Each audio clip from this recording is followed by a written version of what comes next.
ये पिछले कुछ दिनों से बातचीत हो रही थी, कुछ जर्नलिस्ट ये कह रहे थे कि शायद सितंबर में कोई नया सेटअप ले आए, कोई नया वो लेकर आए, वो क्या कहते हैं, टेक्नोक्रेट्स का। मैंने उस वक्त भी कहा था, कोई 2-3 दोस्तों मेरे ने वो किया था।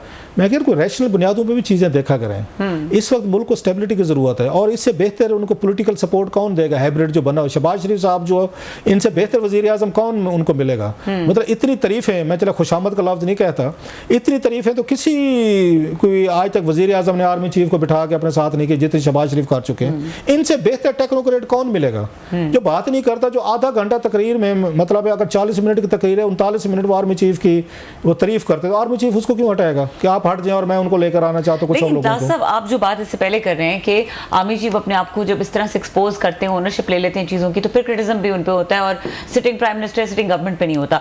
तो ये एक तरह से इस तरह की जो ये वीक प्राइम मिनिस्टर जब इस तरह की बात करते हैं, उनकी कोई क्रेडिबिलिटी नहीं होती, फिर मजबूरन उनको आगे आना पड़ता है ना। सो ये भी तो एक टैक्टिक्स ही है। मेरा नहीं ख्याल कि उनको मजबूरन, ये उनको कहना चाहिए, वो उनको हुकूमत को कहें कि आप इन इशू को बात करें, एड्रेस करें। आर्मी चीफ का एड्रेस करने से उनका ख्याल है हुकूमत मजबूत हो रही है, या ये ताजरों को या मीडिया को या इवन इमरान खान को, पीटीआई को ये मैसेज आएगा कि वी आर वन, हम कहीं नहीं जा रहे, we are here to stay. एक पॉलिटिकल मैसेजिंग भी है इसमें, ठीक है, मैसेजिंग की आपको फील होता है कि हम यहाँ पे इकट्ठे, हम कहीं पे नहीं जा रहे। लेकिन दूसरी तरफ हम जो देख रहे हैं आज, उन्होंने इमरान खान साहब ने जो गुफ्तगू की है जी, वो बहुत इंपॉर्टेंट है। वो जी जी मैं वही उसी की बात कर रही थी कि जो बानी पीटीआई ने जिस तरह से ओपन ट्रायल की बात की है फैज़ हमीद की, अब ये कोई अनप्रेसिडेंटेड किस्म की कोई चीज़ है कि मिलिट्री ट्रायल हो और उसको इस तरह से किया जाए? पॉसिबल है?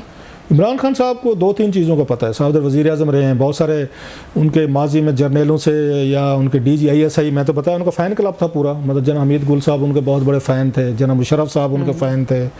फिर हमने देखा जनरल शुजा पाशा साहब, ज़हीर साहब बाद में है, शुजा पाशा साहब ने असल तो उन्होंने जड़ें लगाई, उन्होंने इनको रूट्स लगाई थी। फिर उसके बाद ज़हीर इस्लाम साहब आ गए, फिर हमने देखा कि ये आ गए, ये फैज़ साहब आ गए। सो बड़ा लंबा तजर्बा है उनका आर्मी के साथ, उनके साथ मिलकर पॉलिटिक्स करने का चीज़ों का। अब वो एक चीज़ समझते हैं कि जनरल फैज़ का ये कभी भी ओपन ट्रायल नहीं करेगी मिलिट्री। एक तो मेरा ख्याल है मिलिट्री ट्रायल जो होता है, मिलिट्री कोर्ट जो होता है, ओपन नहीं होता, नंबर उनके अपने लाज हैं अपने।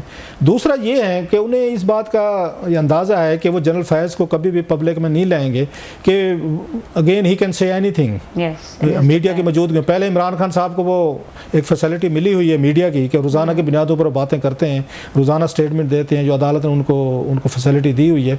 तो उसके नतीजे में एस्टैब्लिशमेंट और शहबाज शरीफ साहब की इनकी ज़िंदगी पहले मुश्किल हुई है। सो जनरल फैज़ को वो कभी भी ओपन ट्रायल में नहीं लाएंगे। वो कहेंगे कि हमारी अपनी आपस की हमारे फौजी मामलात हैं, हम आपके सामने नहीं लाते। सो नोइंगली जब खान साहब बार बार ये कहते हैं भाई साहब कि आप उनका ओपन ट्रायल करें, ही नोज इट कि ये नहीं करेंगे। जब नहीं करेंगे तो लोगों को यकीन आना शुरू हो जाएगा कि खान साहब ठीक कह रहे हैं, कोई ना कोई बातें छुपाई जा रही हैं, 2 नंबरी की जा रही है, इसका मतलब केस इनका कच्चा है। आम आदमी तो नहीं समझेगा कि एक मिलिट्री ट्रायल में एक सिविलियन ट्रायल में क्या फ़र्क है। वो तो कहेंगे नहीं ना, बाकी ट्रायलों में अगर वहाँ पे वकील हो सकते हैं, मीडिया हो सकता है, तो इसमें क्यों नहीं है। सो खान साहब is playing a very smart trick कि जनाब के इनको पता है कि ये जनरल फैज़ को सामने नहीं लाएंगे, उसको ओपन ट्रायल नहीं होगा, लिहाजा मुझे बार बार वो इसी चीज़ को फिर कहेंगे, देखेंगे अगली पेशी वो फिर कहेंगे, वो कहते रहेंगे ताकि इनको डिस्क्रेडिट किया जाए कि जनरल इसका फैज़ का अगर इनके पास सबूत हैं तो, और ये समझते हैं जनाब वो साजिश में शामिल थे, 9 में इन्होंने करवाई है और वो कहते हैं हमारे पास बहुत सारे सबूत हैं, तो साबित करें, सामने लेकर आएँ। सो वो बेसिकली आर्मी को और हुकूमत को इस मामले में वो एम्बेरस करना चाह रहे हैं। ठीक है।